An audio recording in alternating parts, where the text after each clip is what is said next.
إن الحمد لله نحمده ونستعينه ونستغفره ونؤمن به ونتوكل عليه فنعوذ بالله من شرور أنفسنا ومن سيئات أعمالنا من يهده الله فلا مضل له ومن يضلل فلا هادي له ونشهد أن لا إله إلا الله وحده لا شريك له ونشهد أن محمدا عبده ورسوله أما بعد فقال الله تبارك وتعالى إنك لعلى خلق عظيم صدق اللہ العظیم. پیارے ساتھیوں اور محترم طلبہ، یہ مجلس جس میں ہم اور آپ جمع ہوئے ہیں، اس مجلس میں ہم سیرت کے تعلق سے گفتگو کرتے ہیں. آج کے ماحول جس میں ہم اور آپ ہیں، میں سمجھتا ہوں کہ یہ ایک ٹرننگ پوائنٹ ہے اس سینچری کا. اب جہاں کہیں بھی دیکھیے غیر معمولی انقلابات، عرب کنٹریز میں جو انقلابات کی آگ لگی اس کی چادر پھیلتی جا رہی ہے اور یہاں تک کہ وسطی سعودی تک پہنچ گیا ہے. میں سمجھتا ہوں کہ یہ ایک غیر معمولی چیز ہے جو دنیا میں ہو رہی ہے. یہ ایک طرف ہے. دوسری طرف آج کا جو نیوز ہے، سونامی دوبارہ جاپان میں آیا ہے. اللہ تعالیٰ قرآن میں کہتا ہے ظہر الفساد فی البر والبحر بما کسبت ایدی الناس. زمین میں اور سمندر میں جو فتنے برپا ہوتے ہیں یہ لوگوں کی کرتوت ہے. لوگ جو کرتے ہیں اس وجہ سے زمین میں فتنے برپا ہوتے ہیں. اور اللہ تعالیٰ ایک دوسری جگہ کہتا ہے سنریہم آیاتنا فی الآفاق وفی انفسہم حتی یتبین لہم انہ الحق. ہم آسمان میں اور زمین میں بار بار نشانیاں دکھاتے رہیں گے تاکہ لوگ سمجھ جائیں کہ یہ اللہ تعالیٰ کی طرف سے ہے، حق ہے. تو یہ سونامی کا آنا، زلزلے آنا اور دنیا میں جو بھی عذاب ہیں آنا، یہ اللہ تعالیٰ کا ایک غضب کی علامت ہے کہ اللہ تعالیٰ اپنے غضب کو ظاہر کر رہا ہے. جی، جس کے ذریعے سے دنیا میں جو لوگ رہتے ہیں ان کو نشاندہی ہے، ان کو یاد دلایا جا رہا ہے کہ دیکھو اللہ تعالیٰ آپ لوگوں سے غافل نہیں ہے. آپ چاہے دنیا میں جتنی بھی ترقی کر لیں، چاہے ٹیکنالوجی میں آپ آسمان کو چھو لیں، لیکن آپ کی ترقی، آپ جو بھی ہیں، یہ کچھ بھی نہیں ہے. اللہ تعالیٰ کی قدرت کے سامنے کچھ بھی نہیں ہے. تم ان چیزوں کو بھول مت جاؤ، اللہ کو بھول مت جاؤ. یہ یاد دلانے کے لیے عذاب آتے ہیں. دیکھیے جاپان میں آج جو ارتھکویک آیا ہے، اس کا جو ہے میجرمنٹ ہے کہ 8.9 میگنیٹیوڈ. اس سے پہلے جتنے بھی دنیا میں زلزلے آئے ہیں یہ 6 پوائنٹ کے آس پاس ہوتے ہیں.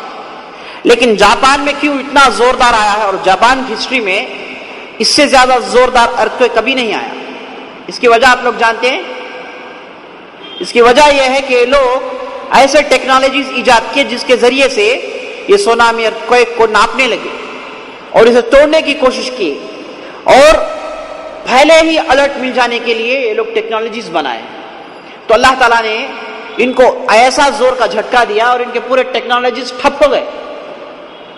جو پہلے ہی میسج دے دے کہ سونامی آنے والا ہے، ارتھکویک آنے والا ہے. اور جاپان کے اندر ان لوگوں نے عمارتیں بھی ایسی بنائی ہیں، ان کے گھر اور ان کے جو سڑکیں ہیں وہ بھی ایسے ہیں کہ معمولی زلزلے کو برداشت کر سکتے ہیں. یعنی معمولی زلزلہ جو ہوتا ہے اسے برداشت کر سکتے ہیں. لیکن ان کو اللہ تعالیٰ نے ایسا جھٹکا دیا کہ ان کی پورے محنتیں بیکار چلی گئی. دیکھیے انسان جتنا ترقی کرتا ہے اور اللہ سے پنگا لیتا ہے تو اللہ تعالیٰ اسے ایسا ہی مزہ چکاتا ہے.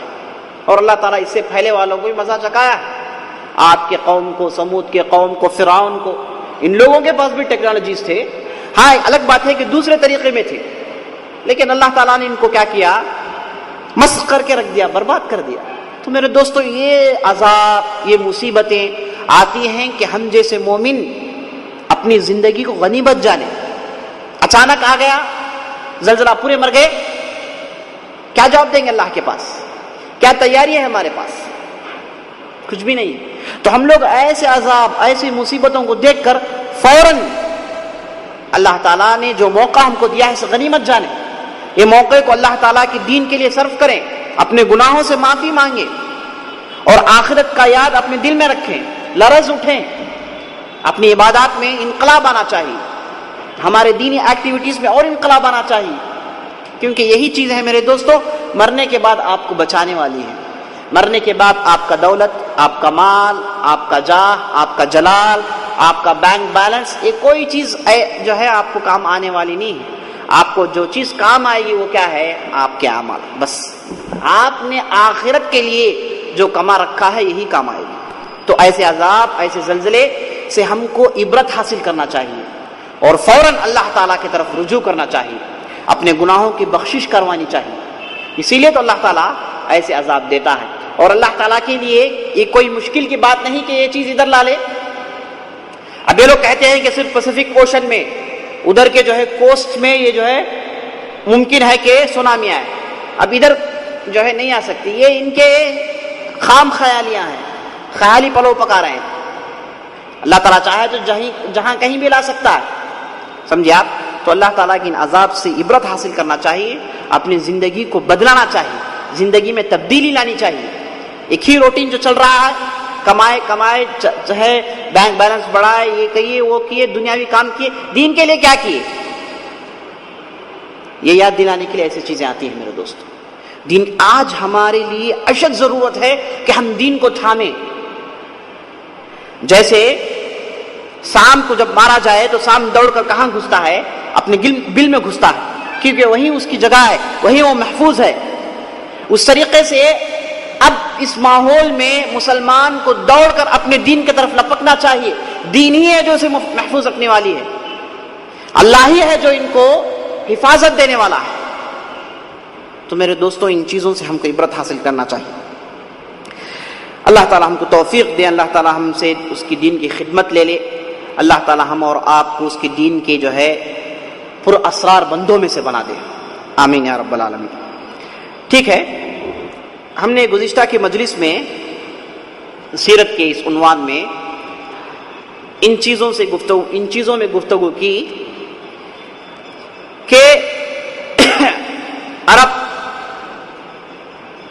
اسلام سے پہلے ان کے اندر کیا عادات تھے، کیا عقائد تھے، بت پرستی کیسے آئی، یہ تمام چیزیں ہم نے گزشتہ کے مجلس میں دیکھا۔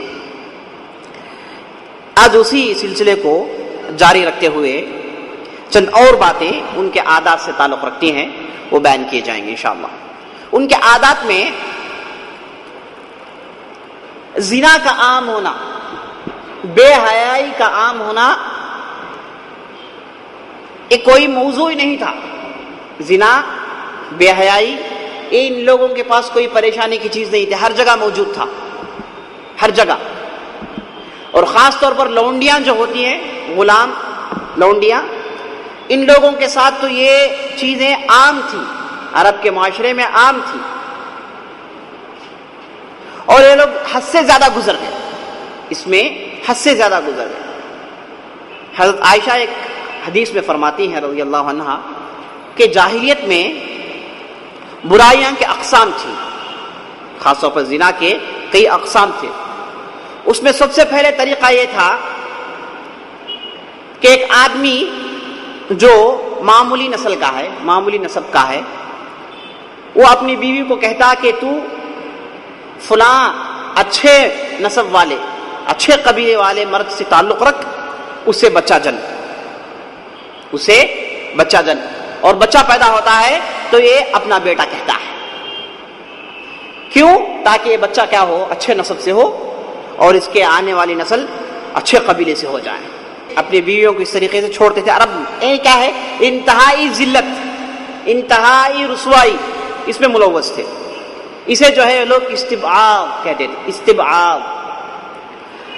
اور اس کے بعد جو ہے دوسرا طریقہ، اس حدیث میں حضرت عائشہ فرماتی ہیں کہ عرب کے اندر یہ بھی ماحول تھا کہ ایک عورت 10 مردوں سے تعلقات رکھتی، نعوذ باللہ، اور جب بچہ پیدا ہو جاتا تھا یہ عورت ان 10 مردوں کو بلا کر کہتی کہ یہ بچہ تیرا ہے، یہ بچہ تیرا ہے۔ تو بچہ اس آدمی کا بیٹا بن جاتا ہے یا پھر بیٹی بن جاتی ہے، اور اس طریقے سے اس کی نسل چلتی۔ یہ ایک طریقہ تھا بے حیائی کا۔ دوسرا طریقہ عرب کے اندر بے حیائی کا یہ تھا کہ کیا ہے زنا کرنا. ایک عورت کے پاس کئی مرد آتے, جب بچہ پیدا ہوتا تھا تو عورت کیا کرتی, یہ قیافہ شناس کو بلاتی. قیافہ شناس یعنی قیافہ شناس کیا ہے, یہ چند لوگ تھے جو بچے کو دیکھ کر, اس کے حلیے کو دیکھ کر, یعنی اس کے شکل کو دیکھ کر, اس کے شکل کے ملامح کو دیکھ کر, اس کے جلد کو دیکھ کر کہتے تھے کہ یہ آدمی فلاں آدمی کے خون سے بنا ہے, فلاں آدمی کے پانی سے بنا ہے. اس زمانے میں موجود تھا, جسے قیافہ شناس کہتے ہیں. اور نبی صلی اللہ علیہ وسلم کے دور میں بھی ہوا تھا یہ. آپ صلی اللہ علیہ وسلم کے ایک چہیتے صحابی تھے جن کا نام زید بن حارثہ, ان کے لڑکے تھے جن کا نام اسامہ. زید بن حارثہ اور اسامہ کے درمیان آسمان زمین کا فرق تھا. یہ حالانکہ ان کے بیٹے ہیں, دونوں میں بہت فرق ہے. کوئی یہ نہیں کہے گا کہ یہ ان کا بیٹا ہے. آج بھی ایسا موجود ہے, آپ دیکھیں گے جی ایسا ہوتا ہے. تو لوگوں نے ایسی ویسی باتیں کرنی شروع کر لی بستی کے اندر, مدینے کے اندر.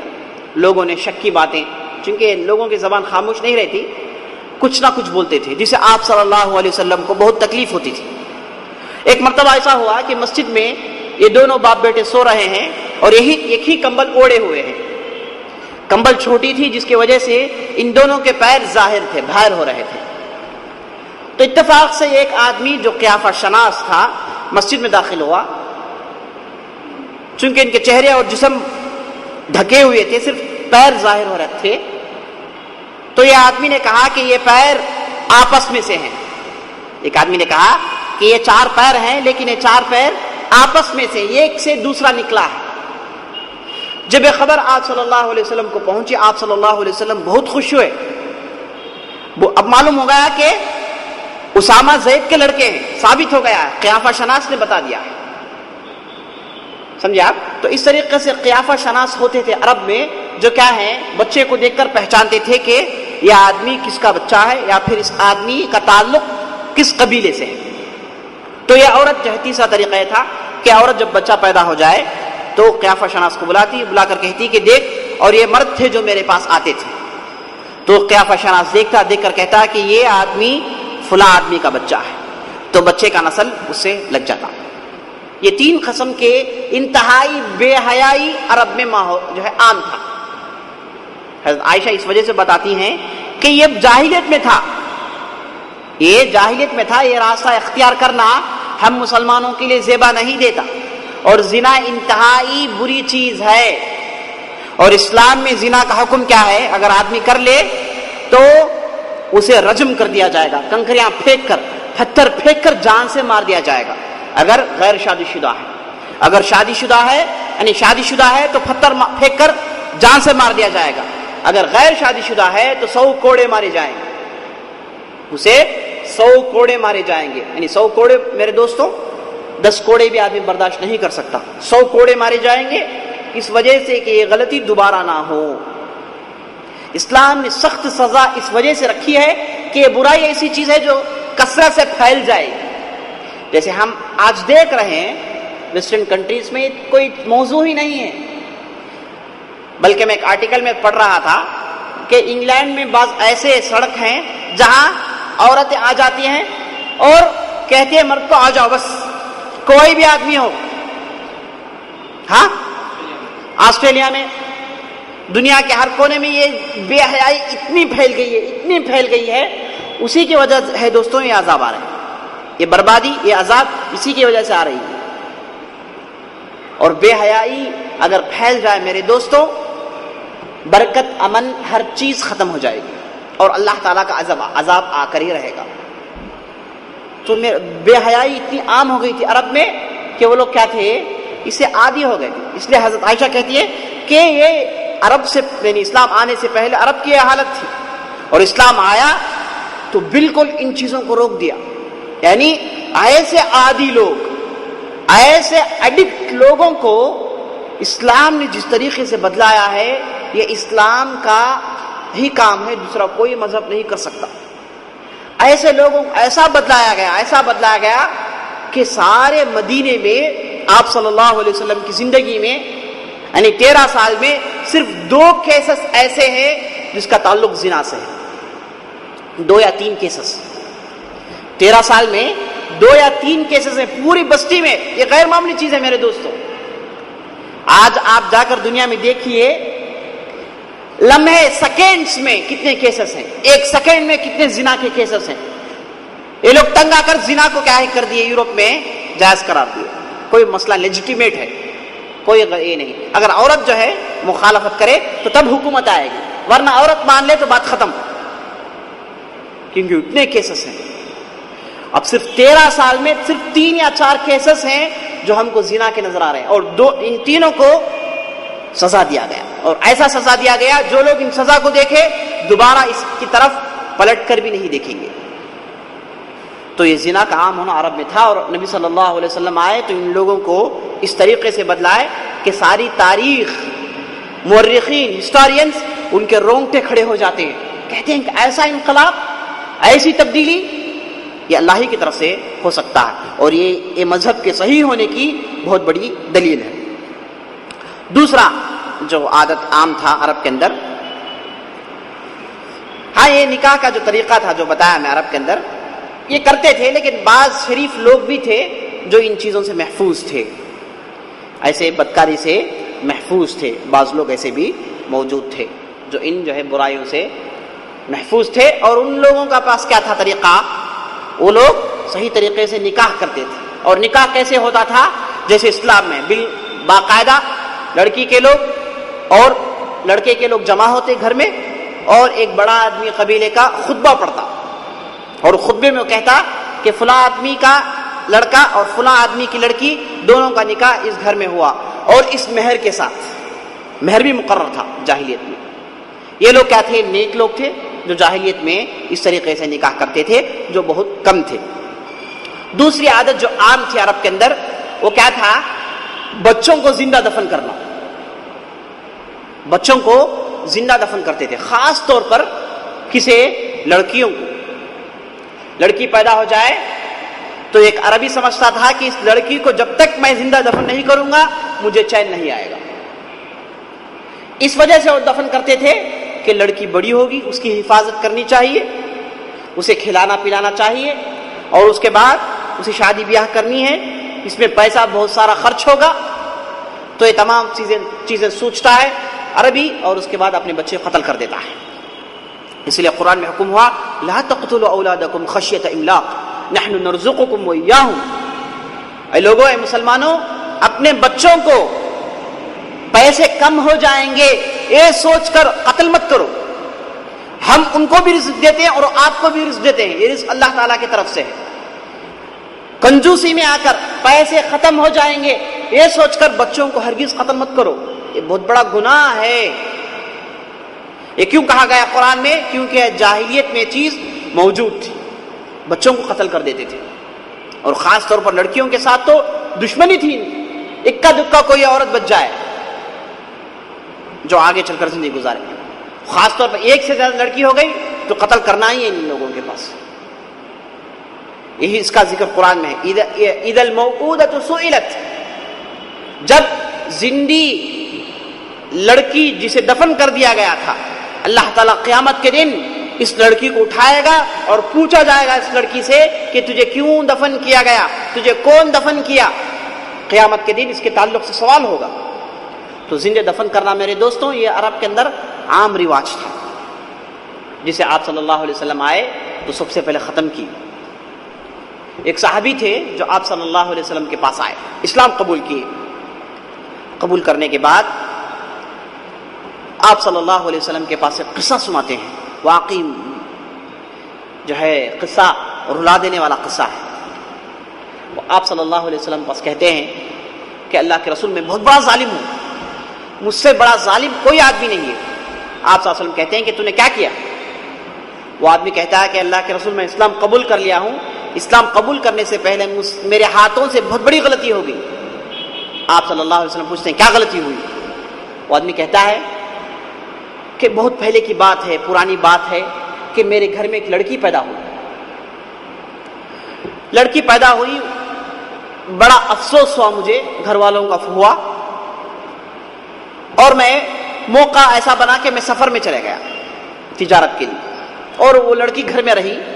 میں سفر گیا, بہت دنوں کے بعد واپس آیا, 1 سال 2 سال کے بعد واپس آیا تو دیکھ رہا ہوں کہ گھر میں یہ لڑکی کھیل رہی ہے, کود رہی ہے.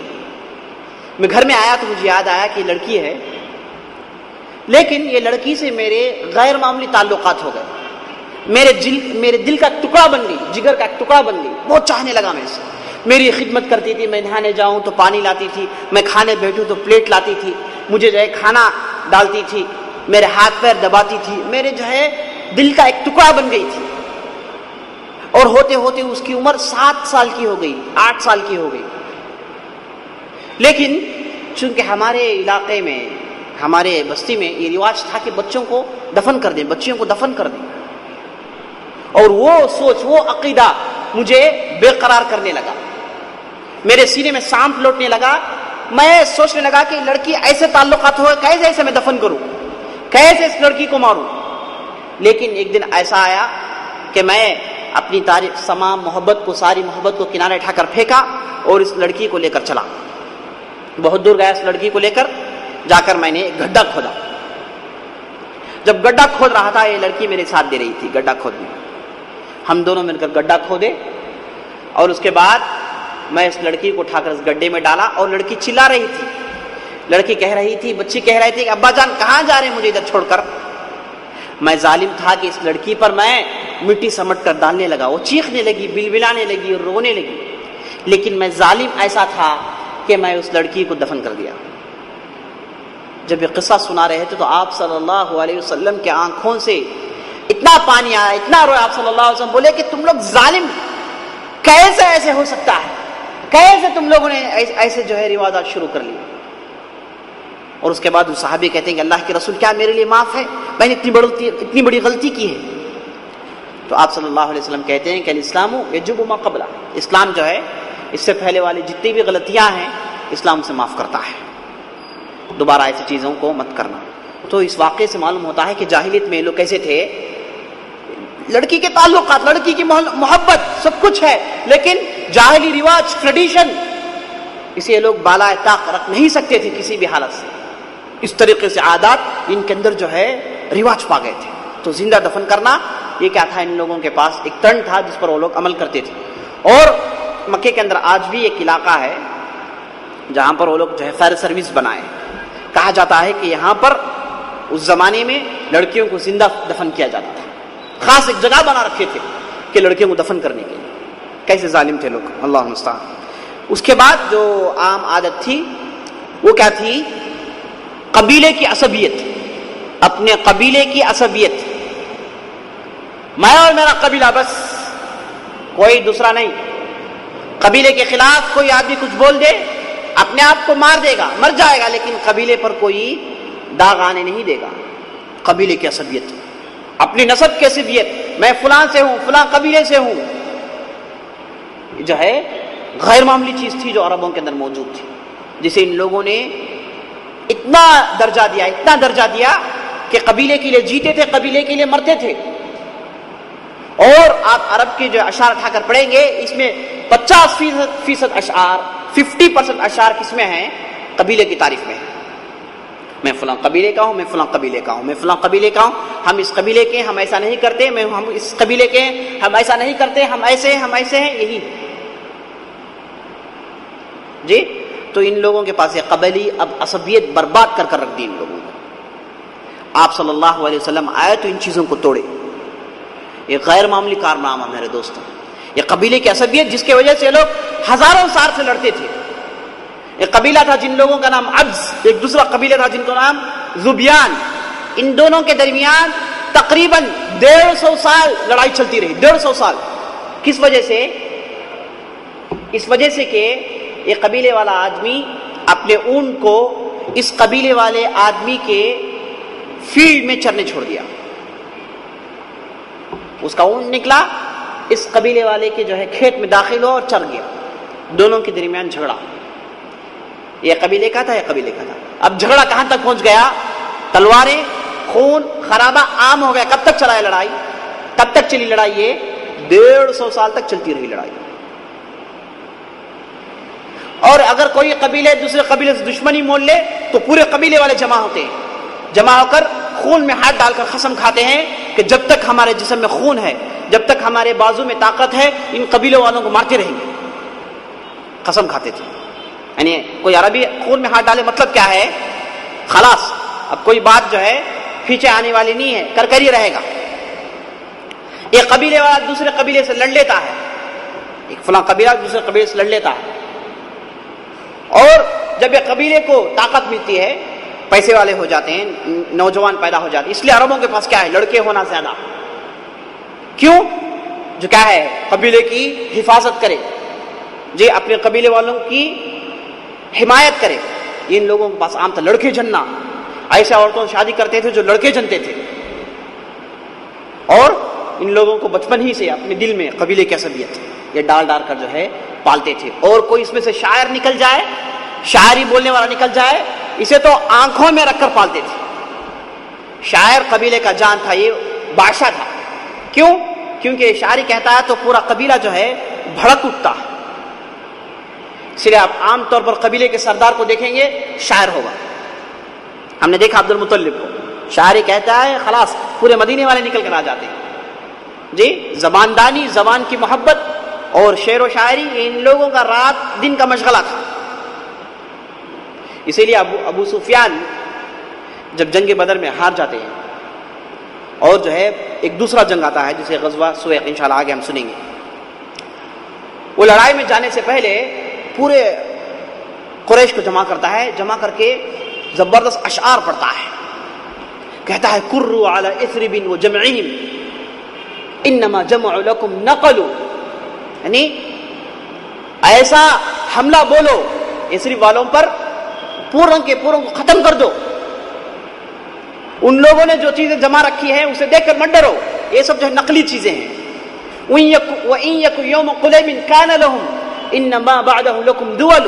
ہاں بدر کا وقت ان لوگوں کے لیے تھا، جیت گئے، لیکن اس کے بعد جتنے بھی ہیں یہ سب تمہارے لیے، تم لوگوں کی حکومت ہوگی، آگے بڑھو. اس کے بعد کہتا ہے آلیت لا اقرب النساء ولا يمس رأسی وجلدی الغسل. کہتا ہے کہ میں نے قسم کھا لیا ہے کہ میں کسی بھی عورت کے قریب نہیں جاؤں گا، اپنی بیوی کے قریب نہیں جاؤں گا، اور اس کے بعد میرے بال اور میرا جسم پانی کو نہیں چھوئے گا، یعنی نہاؤں گا نہیں، میں نہ بیوی کے قریب جاؤں گا. کب تک؟ حتی تبیر قبائل الاوس والخزرج، یہاں تک کہ تم اوس اور خزرج کے قبیلوں کو برباد نہ کر دو. جب تک جو ہے میں نہ عورت کے قریب جاؤں گا، نہ نہاؤں گا، نہ دھوؤں گا. حتی تبیر قبائل الاوس والخزرج ان الفؤاد مشتعل، میرا دل جو ہے بھڑک رہا ہے، آگ لگ گئی ہے میرے دل میں. یہ اشعار پڑھتے ہی کیا ہوئے گا آدمی سننے والا؟ عربی زبان جو ہے، ہو سکتا ہے ہم لوگوں کو عربی زبان سمجھ میں نہیں آئی تو مزہ نہیں ہے، پڑھنے والے کو مزہ آتا ہے. جی دل بھڑک اٹھا. جی زبان داری ایسی چیز ہے تو کیا بھڑک اٹھتے ہیں، پورے جو ہے لڑنے کے لیے جاتے ہیں. لیکن کیا تھے ادھر؟ کوئی معاملے نہیں تھے، ادھر جو ہے صحابہ تھے. آپ کے اشعار کنارے ہیں اور آپ الگ ہیں. جی پوروں کو جو ہے گاجر مولی کی طرح کاٹ کر رکھ دیے. اس کے بعد کعب بن مالک اٹھے. کعب بن مالک کو نے بہت بڑے صحابی ہیں، انشاءاللہ آگے آئیں گا قصہ. وہ جواب دیتے ہیں، اشعار کا جواب دیتے ہیں. کہتے ہیں تلحف ام المسبحین علی جیشی ابن حرب بالحرۃ بالفشل. جو ہے عورتیں چیخنے لگی. کب؟ جب یہ سفیان، ابو سفیان کی جو ہے جو پول آئی تھی، ان لوگوں کو جب مارا گیا تھا، اسے دیکھ کر عورتیں چیخنے لگی. جی اذ یطرحون الرجال من سئم الطیر ترقى لقنة الجبل. جی صحابہ نے ان لوگوں کو مار مار کر اٹھا کر پھینکنے لگے کفار. اور جو آدمی اڑ نہیں سکا یا پہاڑ پر چڑھ گیا، یعنی مار کے ڈر سے پہاڑ پر چڑھ گئے. جی اس کے بعد کہتے ہیں کہ جاؤ بجمع لو قیس مبرکہ ما كان الا كمفحص الدوال. ایسے جو ہے لشکر کو لے کر آئے. جی یہ لوگ اونٹ ہیں، کچھ بھی نہیں کر رہے. لڑائی کے میدان میں تو ہم لوگوں نے خوب مارا ان لوگوں کو، صحابی کہہ رہے ہیں خوب مارا ان لوگوں کو، برباد کر دیا. عار من النصر والثرى، کہتے ہیں کہ کوئی مدد کرنے والا نہیں تھا اس دن. کیسا جواب دیکھیے، گرم جواب. کوئی مدد کرنے والا نہیں، کوئی عزت نہیں تھی، سب کو جو ہے ہم نے بے عزت کر دیا. تو عرب کے پاس جو ہے زبان دانی، یہ سب غیر معمولی چیزیں تھیں. تو قبیلی عصبیت کیا ہے؟ اگر ان میں سے کوئی شاعر پیدا ہو جائے تو ان کے جو ہے قبیلے کو چار چاند لگ جاتے ہیں. خلاص شاعر ہے تو فلاں قبیلے والوں کو جو ہے ننگا کر دے گا اپنی بات میں. یہ ان لوگوں کے پاس جو ہے ابھی کئی واقعات ذہن میں آ رہے ہیں، لیکن یہ سمجھ جائیے کہ قبلی عصبیت ان کے اندر جتنی تھی دنیا میں کسی کے پاس نہیں تھی. دنیا میں کئی لوگ گزرے ہیں اور تھے اس وقت، کسرا ہیں، کیسر ہیں، پرشیا ہیں، روم کے ہیں، لیکن ان لوگوں کے پاس جو قبلی عصبیت، اپنے قبیلہ ہم جو تھا، ہمیت کسی اور کے پاس نہیں تھی. اس لیے قرآن نے ان تمام جڑوں کو کاٹ کر رکھ دیا. کیا کہا قرآن نے؟ یا ایھا الناس انا خلقناکم من ذکر و انثی وجعلناکم شعوبا وقبائل لتعارفوا ان اکرمکم عند اللہ اتقاکم. اے لوگو، ہم نے تم کو ایک مرد اور ایک عورت سے پیدا کیا اور تم میں سے قبائل بنائے، تم میں سے ہم نے نیشنز بنائے، تم میں سے ہم نے امت بنائے. کس لیے؟ فخر کرنے کے لیے نہیں، اس لیے کہ تم اپنے شناختی کارڈ اپنے پاس رکھو، یعنی اپنی شناخت ہو جائے کہ تم کون ہو، تمہارا آئیڈینٹیفیکیشن ہو جائے، تم کہاں سے آئے ہو. چونکہ انسان کے اندر فطرت یہ ہے، ایک نیا آدمی آیا تو انسان اس سے جو ہے تھوڑی دوری محسوس کرتا ہے، ایک اجنبیت محسوس ہوتی ہے. آپ خاص طور پر جو ہے باہر بستی کو جائیں گے، جی آپ انگلینڈ چلے گئے، مانچسٹر میں الحمدللہ خوشی ہوئی ہمارا زبان بولنے والا مل گیا جی، یا پھر جو ہے دنیا کے نائجیریا چلے گئے، صحرا میں اٹک گئے جی، وہاں پر کوئی آدمی آپ کا مل گیا، آپ کی جو ہے زندگی میں 4 چاند لگ جائیں گے. یہ آپ باہر جائیں گے تو معلوم ہوگا. تو کیا ہے، اس میں آپ اپنے تعارف کے لیے، بس عصبیت کے لیے نہیں، اللہ تعالیٰ نے فخر کے لیے، عصبیت کے لیے، یا پھر جو ہے تم لوگ کچھ اور ہو یہ بیان کرنے کے لیے نہیں ہے. پہچان لی، تعارف، معرفت ہو جائے، تعارف، انٹروڈکشن ہو جائے، اس لیے اللہ تعالیٰ نے یہ چیزیں بنایا ہے. اس کے بعد کہتا ہے اللہ تعالیٰ ان اکرمکم عند اللہ اتقاکم، تم میں سے بہتر آدمی، تم میں سے سب سے بہتر آدمی کون ہے؟ جو اللہ تعالیٰ سے سب سے زیادہ ڈرتا ہے. آخری فیصلہ، اللہ تعالیٰ سے آدمی ڈرتا ہے، وہ آدمی سب سے بہتر ہے، چاہے وہ کون سے بھی قبیلے کا ہو، چاہے وہ قریش کا ہو، کس کا ہو. اسلام نے ایسے جڑ کاٹے، آپ انشاءاللہ آگے آپ ایسے ایسے مثالیں دیکھیں گے کہ آپ تعجب میں پڑ جائیں گے. بلال حبشی جی، قبلی عصبیت کہاں ہے، اپنی عربیت کہاں ہے؟ وہاں اگر کوئی آدمی باہر سے آ جائے اور غلام ہو تو اس کی عزت آپ تصور بھی نہیں کر سکتے، ذلیل کر دیں گے اسے، اور غلام تو اس کی عزت ہی نہیں، جانور سے بدتر ہے وہ.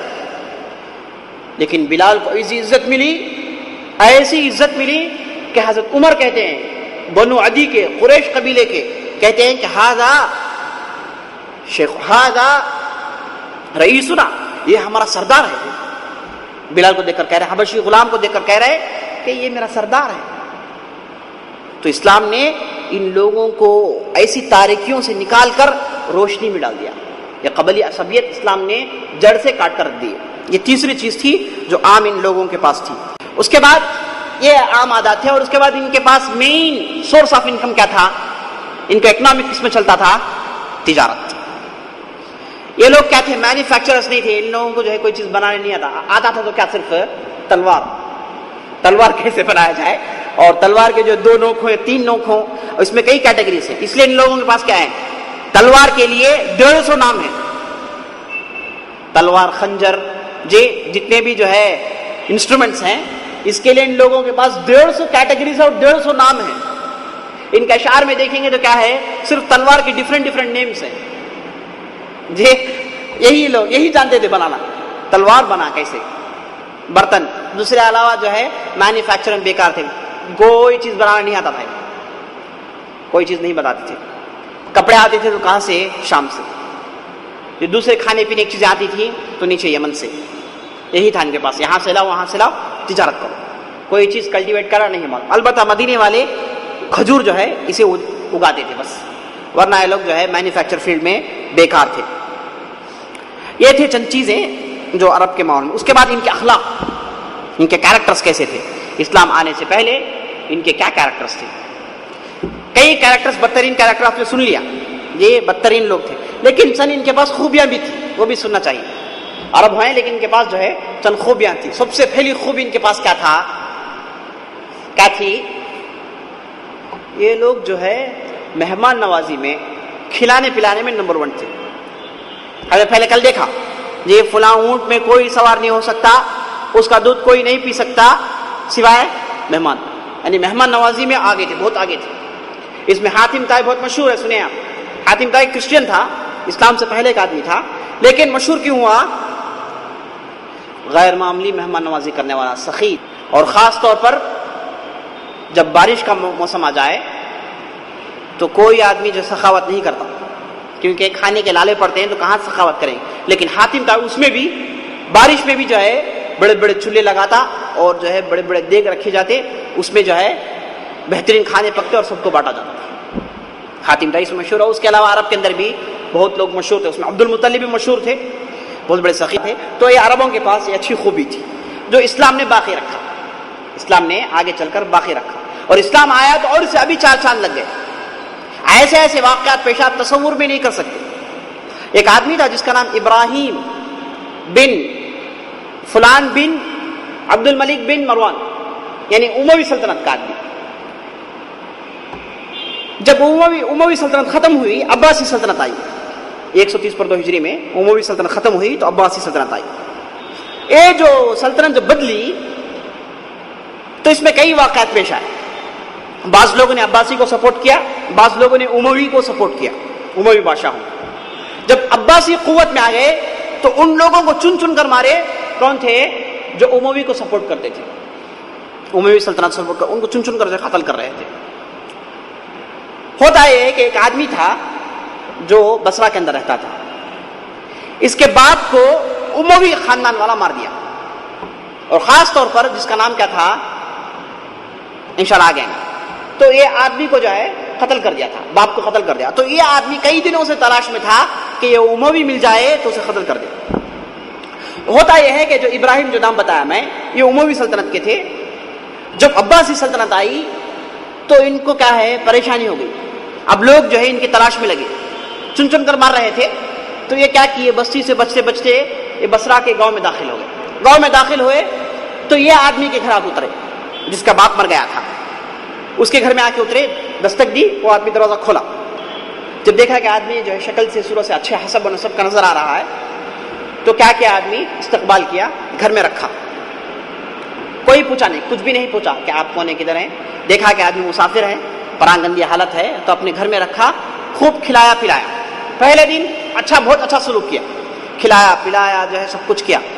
دوسرے دن سے آدمی کی شکل بدل گئی، کھلا رہا پلا رہا اور پورے آسائشیں دے رہا، لیکن چہرہ بدلا ہوا ہے. ابراہیم دیکھ رہے ہیں کہ آدمی کا چہرہ بدلا ہوا ہے. ہوا تیسرا دن تو آدمی بالکل بدل گیا. چوتھا دن آیا تو آدمی تلوار لے کر آیا. اگر بولا کہ 3 دن ہو گئے، آپ ادھر سے نکل کر فوراً نکل جائیے گھر سے باہر. ابراہیم پوچھے کیا مسئلہ ہے بھائی، کیا ہو گیا؟ اتنی اچھی خاطر مدارات، اتنے اچھے اچھے کھانے، اتنی سخاوت، اور چوتھے دن یہ حالت. وہ آدمی بولا کہ تم ہو ابراہیم؟ اس نے کہا کہ ہاں میں ہوں ابراہیم. تو آدمی بولا کہ تیری تلاش مجھے پچھلے 15 سال سے ہے. تیرے جو ہے سر کو تیرے تن سے جدا کرنا یہ میری زندگی کا اہم مقصد ہے. اس کے لیے جی رہا ہوں میں، کیونکہ تو نے میرے والد کو مارا ہے. اب ہوا یہ ہے کہ تو میرے پاس مہمان بن کر آیا، اور جب تو اندر آیا تو 3 دن تک مہمان نوازی کرنا اسلام میں ہے. تو میں 3 دن تک انتظار میں تھا. جی دیکھیے اتنی بڑی دشمنی اور مہمان نوازی میں آگے کھلا رہا پلا رہا، سب کچھ ہے. دشمن ہے باپ کا، باپ کو قتل کیا ہے. اور اس کے بعد چوتھے دن کہہ رہا ہے کہ آپ میرے نظروں سے اوجل ہو جائیں. اب تھوڑی دیر رہیں گے تو ہو سکتا ہے کہ میں میرے مقصد میں کامیابی حاصل کروں. ابراہیم فوراً جو ہے اپنے کپڑے لے کر جو ہے باہر نکل جاتے ہیں. دیکھیے مہمان نوازی کیسی ہے. جی ایک مرتبہ جو ہے سوچ لیے مہمان نوازی میں آئے تو خوب کھلا پلائے. تو اسلام نے اس جو ہے کردار کو، اس اخلاق کو باقی رکھا.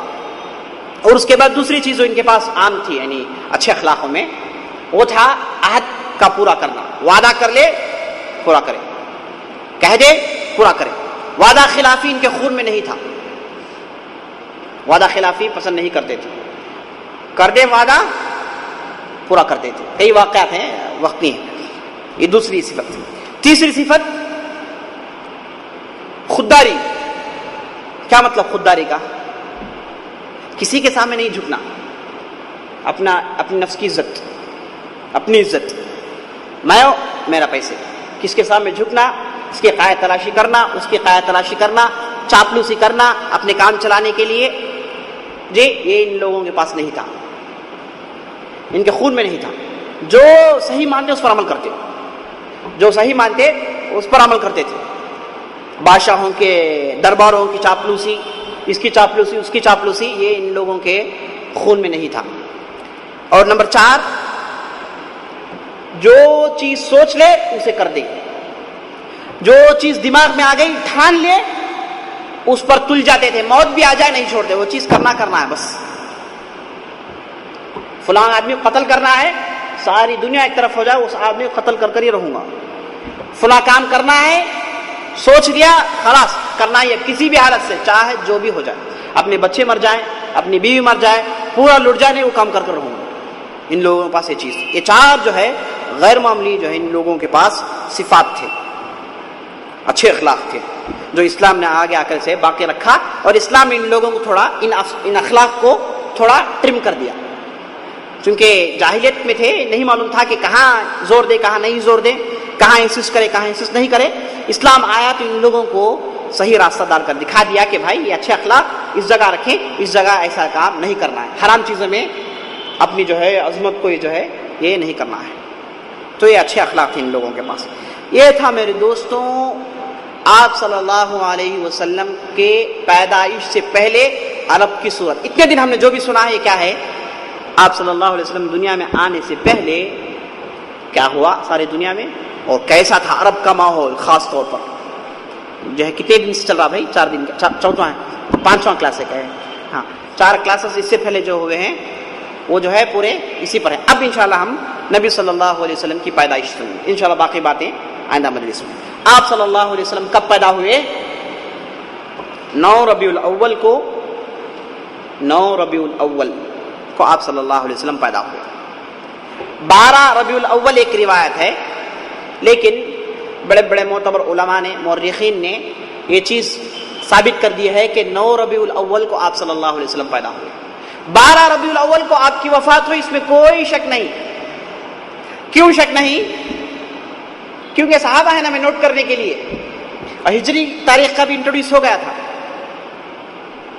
تو 12 ربیع الاول اس میں جو ہے کوئی لمحہ ایک ڈاٹ برابر شک نہیں. لیکن اختلاف کہاں پایا جاتا ہے؟ پیدا ہوئے کب؟ کیونکہ اس وقت صحابہ نہیں تھے. اس وقت جو آپ صلی اللہ علیہ وسلم دنیا میں آئے تھے، کوئی جو ہے یہ نبوت نہیں تھی، کچھ بھی نہیں تھا، تو کوئی جو ہے ان کی زندگی نوٹ نہیں کی، سمجھا؟ تو اس لیے اختلاف ہے. لیکن قرائن سے، ادلہ سے، دلائل کو سب جو ہے مورخین نے، خاص طور پر جو ہے رحمۃ اللہ عالمین ایک مشہور کتاب ہے، اس کے مؤلف نے سلمان پوری، منصور پوری نے اپنی کتاب میں جو تفصیل سے بحث کرنے کے بعد ثابت کیا ہے کہ 9 ربیع الاول ہی ہے جس میں آپ صلی اللہ علیہ وسلم پیدا ہوئے، جس میں آپ صلی اللہ علیہ وسلم پیدا ہوئے. آپ صلی اللہ علیہ وسلم کہاں پیدا ہوئے؟ مکے میں پیدا ہوئے. اور کس کے گھر پیدا ہوئے؟ عبداللہ کے گھر پیدا ہوئے. اور ان کے والدہ کا نام کیا تھا؟ آمنہ بنت وہب الزہری. اور عبداللہ آپ صلی اللہ علیہ وسلم پیدا ہونے سے پہلے وفات پا جاتے ہیں. آپ صلی اللہ علیہ وسلم جب پیدا ہوئے تو یہ خوشخبری آپ صلی اللہ علیہ وسلم کے دادا، جن کا نام کیا تھا؟ عبد المطلب، ان کے پاس پہنچتی ہے تو وہ بہت خوش ہوتے ہیں، بہت خوش ہوتے ہیں، مٹھائیاں شیرنی خریدتے ہیں اور لوگوں میں تقسیم کرتے ہیں. اور اب ابو لہب جو تھا، جب اسے خبر ملتی ہے، جس کی لونڈی تھی جس کا نام تھا صوبیہ، وہ جا کر خبر دیتی ہیں کہ تمہارے یہاں ایک بھتیجا پیدا ہوا ہے، بڑا خوبصورت بھتیجا پیدا ہوا. تو ابو لہب خوشی میں وہ بھی جو ہے شیرنی بانٹتا ہے، وہ بھی جو ہے مٹھائی بانٹتا ہے. بہرحال عبد المطلب جو ہے اس نحال بچے کو، شیرخوار بچے کو لے کر جو ہے کعبے کے پاس آتے ہیں. آنے کے بعد آپ صلی اللہ علیہ وسلم کا نام، کعبے کے پاس دعا کرنے کے بعد نام رکھتے ہیں محمد. کیا نام رکھتے ہیں؟ محمد. محمد کا مطلب کیا ہے؟ ہاں، جس کی تعریف کی گئی، تعریف کیا ہوا، دا پرائزڈ ون، جی اس کی تعریف کی کر دی گئی ہے، یہ نام رکھتے ہیں. یہ نام تھوڑا غریب نام تھا، یعنی تھوڑا عجیب نام تھا عربوں کے لیے، کیونکہ ان کے نام کیسے ہوتے ہیں؟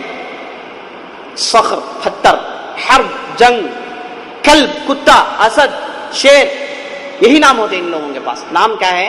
سننے والا تھوڑا دیر جو ہے پریشان ہو جائے. فہر، کیا مطلب ہے فہر کا؟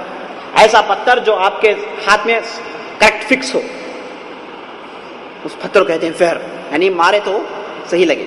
جو ایسے نام رکھتے تھے. ان کے درمیان نام جو رکھا گیا محمد تو تعجب ہوا لوگوں کو، لیکن مطلب اچھا تھا، لوگوں نے اسے قبول کیا. آپ صلی اللہ علیہ وسلم پیدا ہونے سے پہلے صرف 3 لوگوں کے نام محمد تھے عرب کے اندر. 3 لوگ، آپ صلی اللہ علیہ وسلم 4ویں ہیں جن کا نام محمد ہے. اور قرآن میں بھی اللہ تعالیٰ نے آپ صلی اللہ علیہ وسلم کا نام 4 مرتبہ ذکر کیا ہے، 3 مرتبہ محمد کے نام سے، 1 مرتبہ احمد کے نام سے۔ آسمان میں اور پرانی کتابوں میں احمد کے نام سے مشہور ہیں آپ صلی اللہ علیہ وسلم، اور ہمارے اس اسلام میں محمد کے نام سے مشہور ہیں آپ صلی اللہ علیہ وسلم۔ تو آپ کا نام محمد رکھا گیا، اور کہاں رکھا گیا؟ کعبے کے پاس رکھا گیا، اور گھر میں ان کا نام احمد رکھا گیا۔ اب عربوں کے پاس رواج یہ ہے، اس سے پہلے دوسری بات یہ ہے کہ بعض روایتوں میں آیا ہے کہ جب آپ صلی اللہ علیہ وسلم پیدا ہوئے تو ان کی والدہ نے خواب میں دیکھا کہ ان کے پیٹ سے ایک نور نکلا، نور نکلنے کے بعد شام کی طرف گیا، اور جیسے ہی شام کی طرف گیا تو شام کے جو پرانے محل تھے پورے روشن ہو گئے۔ ایک روایت ہے جس کے تعلق سے اہل علم کے درمیان اختلاف، ضعیف ہے صحیح ہے اختلاف، لیکن زیادہ صحیح رائے یہ ہے کہ ضعیف ہے، لیکن بعض اہل علم کہتے ہیں کہ ماننے میں کچھ بھی خامی نہیں ہے، ماننے میں کچھ بھی خامی نہیں ہے، لیکن اگر کوئی آدمی نور دوسرا کانسیپٹ لے کر جائے، یعنی وہ اللہ کا نور سمجھے، یعنی آپ صلی اللہ علیہ وسلم نور سے آئے ہیں، اگر ویسے عقیدے سے جو ہے اس آیت روایت کو دیکھے تو ہمیں کہیں گے کہ روایت ضعیف ہے، آپ مت دیکھیں اسے روایت۔ اگر کوئی آدمی جنرل جو ہے سوچ سے دیکھ رہا ہے کہ بھائی آپ صلی اللہ علیہ وسلم نور ہیں جو آگے چل کر شام کو فتح کی، اسلام سارے جو ہے شام کے ایوانے کے بلکہ سارے دنیا کے ایوانے بھی روشن ہو جائیں تو کوئی بڑی بات نہیں ہے، ہوا آگے چل کے ویسے ہی، ایک روایت ہے۔ ایک دوسری روایت میں آیا ہے کہ جب آپ صلی اللہ علیہ وسلم پیدا ہوئے کسرا کے ایوان، کسرا کہاں؟ پرشیا، وہاں ان لوگوں کے محلات میں بڑے بڑے ایوانے تھے، کسرا کے جو ایوانے جو پیلسز ہیں دنیا میں اب کہیں پر بھی نہیں، ایسے لوگ تھے، ایسی عیاشی کیے لوگ کہ آپ جو ہے ایسی عیاشی دیکھ نہیں سکتے، دنیا میں ایسی عیاشی نے کوئی نہیں کیا، ایک ایک آدمی کو 40-40 ہزار عورتیں۔ ان کے جو بادشاہ تھے ساسانی جو ہے خاندان کے، انتہا کر دیا عیاشی، 2000 سال حکومت کیا اور عیاشی میں یہ لوگ عروج تک پہنچ گئے تھے۔ بہرحال یہ موضوع نہیں، انشاءاللہ آگے بتاتا ہوں کیا کیسے تھی ان کی عیاشی، اور ان کے جو ہے ایوانے جب فتح کیے گئے، ان کے پیلسز کو جب مسخر کیا گیا تو ایسے ایسے چیزیں نکلی کہ آپ کے ہوش آواز اڑ جائیں گے، سونے کے اونٹ جو ہے سونے کے، گھوڑے سونے کے، تلواریں انگنت تلواریں سونے کی، جی فرش سونے کی، کرسی سونے کی، ٹیبل سونے کی، ایک دو نہیں کئی، سونے میں سوتے تھے، سونے میں کھاتے تھے، ان کے برتن پورے سننے کے تھے، یعنی غیر معمولی عیاشی کی ان لوگوں نے۔ تو روایت میں آتا ہے کہ جب آپ صلی اللہ علیہ وسلم پیدا ہوئے تو ان کے ایوانوں میں جو گرجے تھے، جو گنبد ہوتے تھے، یہ سب گر گئے۔ اس وقت تعجب ان لوگ کیا ہو گیا، تو وہاں کے نجومین نے کہا کہ نہیں، دنیا میں ایک غیر معمولی آدمی پیدا ہوا ہے، جب بھی غیر معمولی آدمی پیدا ہوتا ہے ایسا ہی ہوتا ہے، عجیب و غریب چیزیں ہوتی ہیں۔ ایک روایت موجود ہے۔ دوسری بات یہ ہے کہ جب آپ صلی اللہ علیہ وسلم پیدا ہوئے تو پرشیا میں چونکہ لوگ مجوس تھے، آگ کی عبادت کرنے والے تھے، تو ان کے ہاں ایک آگ گدا تھا، یہ جہاں پر آگ جلاتے تھے، ہمیشہ آگ جلتا رہتا، سب لوگ جو ہے پیسے کلیکٹ کر کے اس میں گھی خریدتے اور اس آگ میں ڈالتے، یہ ان کا جو ہے ریچول تھا، ایک طریقہ تھا پوجا کرنے کا۔ یہ آگ ہمیشہ جلتے رہتا، بجھتا نہیں، ہمیشہ جلتے رہتا، بجھ جائے تو لوگ کیا ہے بدشگونی لیتے، کہتے کہ کچھ پرابلم ہے۔ تو آپ صلی اللہ علیہ وسلم پیدا ہوئے تو ٹھنڈا ہو گیا، بجھ گیا، ایک روایت ہے۔ بہرحال یہ روایت کیا ہے جس کا تعلق آپ صلی اللہ علیہ وسلم کے پیدا ہونے سے پہلے ہے، اور آپ صلی اللہ علیہ وسلم کے پیدا ہونے سے پہلے کے متعلق جتنے بھی روایتیں آئی ہیں اس میں اہل علم کا کلام، کیونکہ یہ روایت بیان کرنے والے کون ہیں؟ ادھر کی کہیں سنی باتیں ہیں، کوئی ایک راوی نہیں ہے، اور صحابہ میں کوئی روایت نہیں کر سکتا کیونکہ کوئی نہیں دیکھا ہے، اور آپ صلی اللہ علیہ وسلم نے نہیں بتایا، تو ان روایتوں کی جو ہے قوت کم ہے، ضعف ہے، لیکن ماننے میں کوئی حرج نہیں، کوئی بڑی بات نہیں ہے، یہ مسلمانوں نے پوروں کو فتح کیا ہے، کوئی بڑی بات نہیں ہے۔ بہرحال تو یہ چند روایتیں موجود ہیں آپ صلی اللہ علیہ وسلم کی ولادت کے تعلق سے۔ اس کے بعد آپ صلی اللہ علیہ وسلم جب پیدا ہوئے، عربوں کے پاس رواج یہ ہے کہ آدمی بچہ پیدا ہو جائے تو سب سے پہلے اس کا دودھ کا انتظام کرے، خاص طور پر بڑے گھرانوں میں، بڑے حسب نسب کے لوگوں میں دودھ کا انتظام کرتے تھے۔ ماں پلاتی تھی لیکن بہت دیر تک نہیں پلاتی، اس کے لیے باقاعدہ عورتیں ہوتی تھیں جو دور دراز گاؤں میں ہوتی تھی، اور گاؤں کا ماحول عرب پسند کرتے تھے۔ جی عرب کو کیا پسند ہے؟ مٹی اور کھلا آسمان اور ان کی ران پک رہی، ایک طرف اور اس طرف شراب رکھا ہوا ہو اور لڑکی ناچ رہی ہو. یہی ان کی زندگی ہے. یہ اسی کے لیے جیتے تھے, اسی کے لیے یہ مرتے تھے. اب یہ کیا ہے, تھوڑا بدل گیا. ابھی بھی عربوں کے پاس کیا ہے, مٹی جی, وہ ریت ہو, ریت کے لیے دیوانے ہو جاتے. اس میں سے جو ہے ایک بدو, ایک میرا دوست تھا, وہ جو ہے بدو قسم کا تھا جی, بہت اچھا آدمی تھا. تو یہ کبھی کبھار مجھے لے کر جو ہے طائف کے صحرا میں جاتے تھے ہم لوگ. طائف جو ہے ادھر اچھا جو ہے کلیمٹ ہوتا تھا. تو اس کے ساتھ کار میں جا رہا تھا, تو وہ یہ شعر پڑھ رہا تھا, کہہ رہا تھا حنا بدو لحافظ السما, یعنی ہم لوگ جو ہے بدو ہے, ہمارا جو ہے اوڑھنا بچھونا کیا ہے, آسمان ہے. ہم کوئی چیز اوڑھتے نہیں, یعنی ہم کو جو ہے بدوی قسم کے لوگ ہیں, کوئی چیز اوڑھتے نہیں, ایسے ہی سوتے ہیں آسمان میں. لیکن جب کار اتار کے اترا تو ٹھنڈ لگی اسے. بولا کہ جب لحاف, بولا کہ تھوڑی دیر پہ تو کہہ رہا تھا, تو بولا کہ ہمارا بابا ابا اجداد ہے, میں نہیں ہوں. اب پورا کیا ہے, پورا اے سی اور پورے جو ہے ایسے بن گئے ہیں. ہمارے آبا و اجداد تھے کہ کیا تھے, ریت میں سوتے تھے, اور ریت ان کے لیے جو ہے اوڑھنا بچھونا تھا. تو عربوں کو آج بھی کیا پسند ہے, یہی ریت.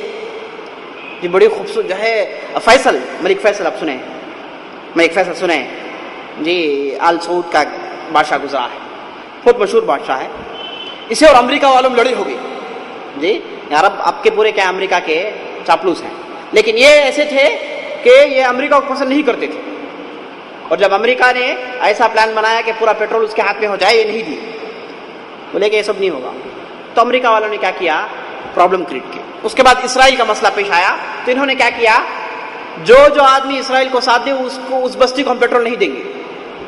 اور امریکہ کے لیے پیٹرول بیکاٹ کر دیے, بولے کہ پیٹرول نہیں ہے امریکہ کے. بہت بڑی بات ہے.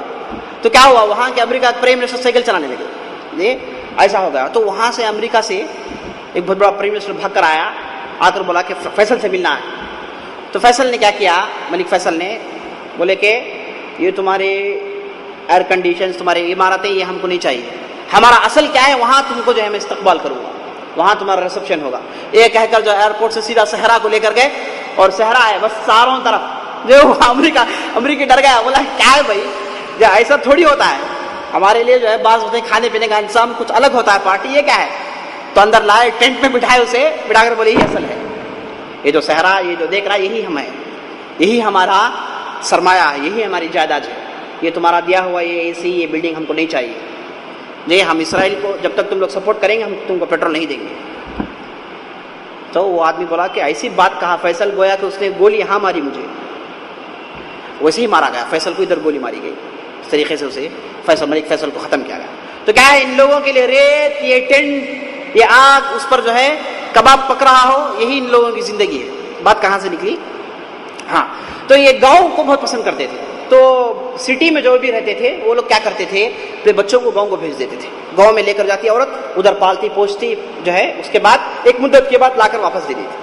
اور گاؤں میں پلتا ہے بچہ, تو سب سے پہلا فائدہ کیا ہے عربوں کی نظر میں, زبان صاف بولے گا, بدوی زبان صاف ہوگی. سٹی میں دوسرے لوگ آتے ہیں, کبھی سیریا کے آ جاتے ہیں, کبھی دوسرے بستی کے آتے ہیں, تو وہاں ان سے مل کر جو ہے زبان کی چاشنی, زبان دانی ختم ہو جاتی ہے. بدو بن کر رہے گا, گاؤں میں رہے گا, تو زبان پاک ہوگی. اس لیے آپ صلی اللہ علیہ وسلم ایک مرتبہ کہتے کہ میری زبان بنو سعد کی ہے, جہاں آپ صلی اللہ علیہ وسلم پڑھے, انشاءاللہ کل آئیں گے باتیں آئندہ مجلس میں. کہتے ہیں کہ میری زبان بنو سعد کی ہے. تم لوگ شعیب علیہ السلام کو جیسے ان کے قوم والے نے کہا, ما نفقه كثيرا مما تقول, تم جو کہتے ہو شعیب, تمہاری باتیں ہم کو سمجھ میں نہیں آ رہی. یہ کہہ کر شعیب علیہ السلام کو پریشان کر دیے لوگ. آپ صلی اللہ علیہ وسلم کہتے ہیں ایسا مت کہنا جی, میری زبان بنو سعد کی ہے, صاف زبان ہے, جو بھی بولتا ہوں گویا کہ موتی ٹھپک رہا ہے میری زبان سے, بالکل صاف الفاظ ہیں, صاف زبان ہے. آپ صلی اللہ علیہ وسلم تو زبان دانی تھی. تو فائدہ یہ تھا کہ گاؤں میں بھیجنے کا, زبان اچھی بنتی ہے, صاف زبان بولتا ہے آدمی. اور دوسری چیز, تندرست رہتا ہے آدمی. دودھ پیتا ہے بکری کا, اونٹنی کا, تو آدمی تندرست رہتا ہے. اور آب و ہوا کھلی ہوتی ہے, اچھی طریقے سے بچہ پیدا ہوتا ہے. تو آپ صلی اللہ علیہ وسلم جب پیدا ہوئے, تو آپ صلی اللہ علیہ وسلم کو ان کے والدہ نے 6 مہینے تک دودھ پلایا. اس کے بعد آپ صلی اللہ علیہ وسلم کو ابو لہب کی لونڈی, جن کا نام تھا صوبیہ, نام کیا تھا, صوبیہ, یہ دودھ پلاتی ہے آپ صلی اللہ علیہ وسلم کو چند دن کے لیے. جب آپ صلی اللہ علیہ وسلم کو دودھ پلائی, تو اس کے بعد کسے پلائی, حمزہ بن عبد المطلب. عبد المطلب کے اور ایک بیٹے جن کا نام حمزہ تھا، جو آگے چل کر شیر خدا بنے، شیر خدا بنے، اللہ کے راہ میں انہوں نے بہت بڑے جہاد کی. حمزہ جسے آپ صلی اللہ علیہ وسلم، جن کو سوچ کر آپ صلی اللہ علیہ وسلم روتے تھے، بہت یاد آتی تھی آپ صلی اللہ علیہ وسلم. آپ صلی اللہ علیہ وسلم کے لیے بہت بڑی طاقت تھے، لیکن احد میں مارے گئے. تو ان کو صوبیہ نے دودھ پلایا تھا. اور اس کے بعد ایک دوسرے صحابی جن کا نام ابو سلمہ بن عبد الاسد مخزومی، ابو سلمہ بن عبد الاسد المخزومی، ان کو بھی جو ہے یہی صوبیہ اسی مدت میں دودھ پلاتی ہے. تو یہ آپ صلی اللہ علیہ وسلم کے کیا بن گئے؟ ہاں، کیا کیسے بھائی؟ رضاعتی بھائی، رضاعتی بھائی. کون کون؟ حمزہ، محمد صلی اللہ علیہ وسلم، اور ابو سلمہ المخزومی. ایک دوسرا آدمی بھی تھا جس کا نام آتا ہے روایتوں میں مسروح. مسروح، یہ چاروں کو دودھ پلاتی ہیں.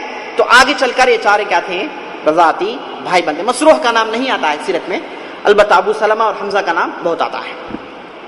تو اس طریقے سے آپ صلی اللہ علیہ وسلم کے دودھ کا انتظام ہوا.